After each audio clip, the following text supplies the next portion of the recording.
What's up, everyone? So I've been asked a lot about virtual wholesaling. How do you do a deal? So I'm going to explain how my second wholesale deal ever went. It was my first virtual deal.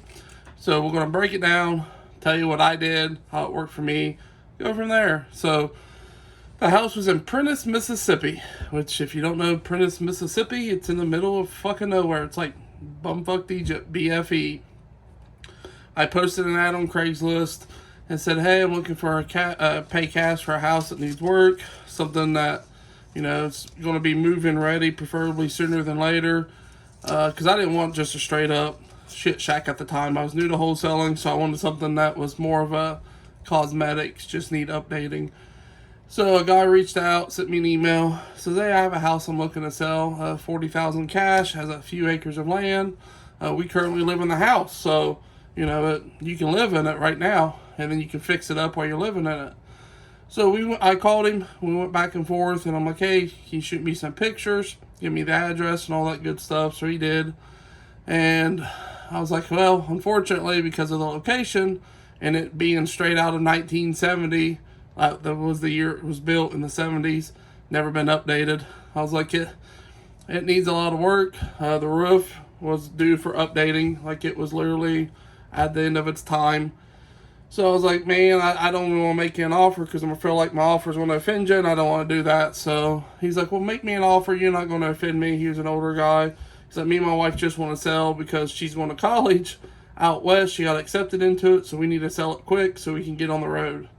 I'm like at 10,000 cash. I was like, by the time you put in the repairs and what house it sold for, because once again, it was middle of nowhere, I just 10,000 cash is what I'm at. I was like, so I understand if you can't do it because you're at 40, I'm at 10. Big difference.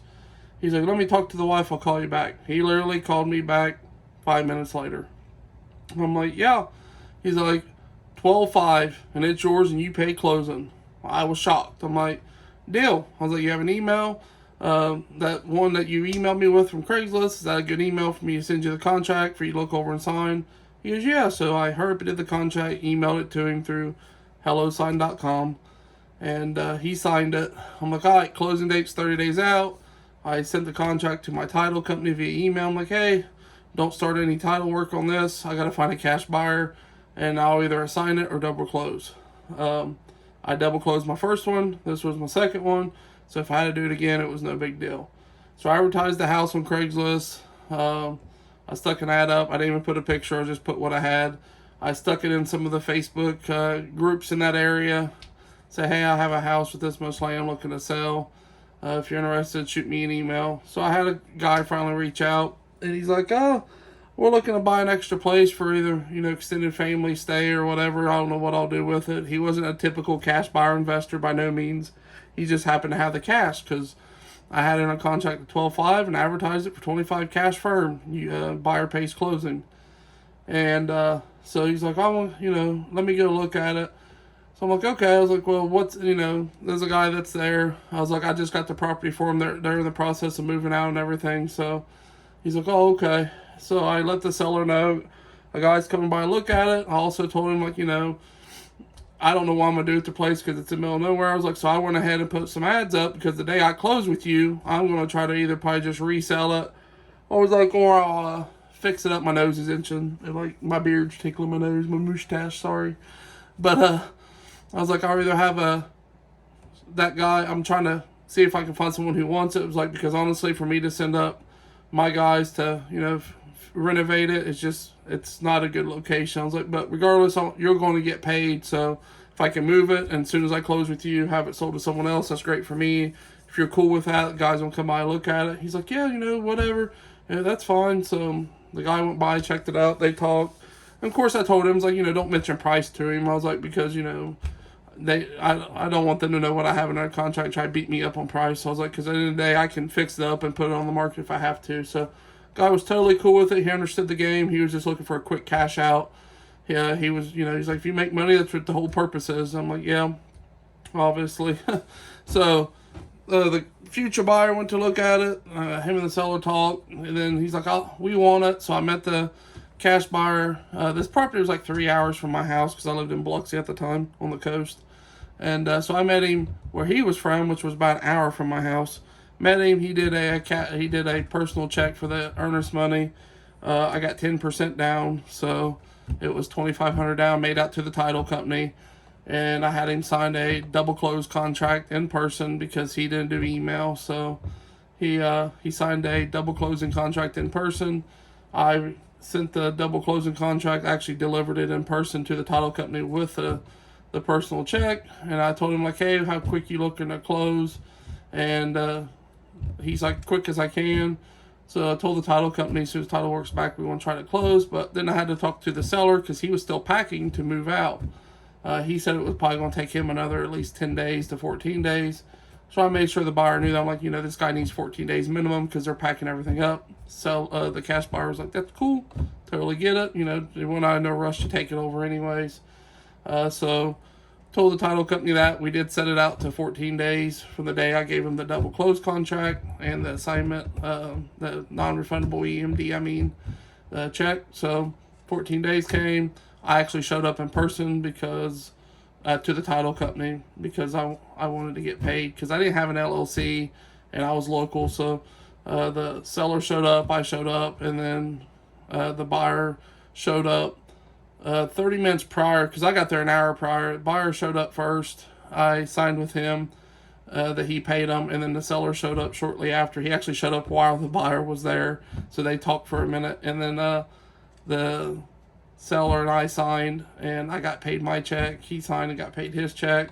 So it was all good. It was odd for me because, like I said, it was my second deal. I never physically laid eyes on this house. I never drove to Prentice. The most I drove was to meet the cash buyer an hour away to get the EMD, having to sign a contract. You got to build some type of trust with your sellers and your buyers. The seller, him BS on the phone. He kind of, we got along, and when he knew what I was doing, I was just telling him, if I keep it, great, but I was like, your location's not the greatest, so if I can find someone who wants to buy it from the day I sign with you, and I can hurry up and close on, sell it again in 7 to 10 days, that's my goal if I can. If not, regardless, it's not going to affect you. He totally understood that. He understood how business works. He just wanted a quick, easy, one person come, say, I want it, and once he signed the contract, say, it's done, you'll get paid, because at 12.5, it's not hard to crap out a buyer, for 12.5. If you made $1,000 on it for 13.5, where can you find a few acres with a house that's livable for 13,500? You just can't. So that's my first virtual wholesale deal, and it went great. I made 12.5 minus the double closing costs, which put me down to like 12.1 and some change. So hope that helps. The biggest thing take away from this should be simplicity. Not overwhelming yourself, not overcomplicating it. I feel like that's where the most people screw up, is they think, oh, it's virtual, it's going to be so hard, and there's all these moving pieces. It's really not. It's a simple process, even virtual simple. You just have to communicate with your seller, communicate with your buyers, let them know this is what I'm doing. You're going to get paid. It's not going to affect you at all. Blah, blah, blah. They're going to understand. As long as you keep up with that line of communication and don't come off as a snake, you won't have any problems. So that was my second ever wholesale deal, my first ever virtual deal. So I hope you got some takeaways from it. If everybody wants to know what double closing is, I'm going to make a video specifically for double closing if I need to. I've already made a contract video that covers all of this, even covering the double closing BC contract. So go watch that video if you still have questions about why I use the double closing contract. It's because my cash buyers don't know what an assignment of contract is, or I'm making too much. You can't just take any cash buyer that has the money to buy your home. If they don't know what real estate really is, but they have cash, you try to explain you're signing your rights of a contract to them and you don't own that home. Don't that just sound like you're scamming them? You're trying to sell a house you don't own. They're not going to understand the legality of an assignment of contract and how it works. That's why I double close. Or if you're going to make 10, 20, 30,000 and you think your cash buyer is going to whine and complain you're making too much, that's why you double close. So I hope this helps you all. I appreciate it. Like, subscribe, share, all that good stuff, and I'll keep putting out videos. Talk to you all later.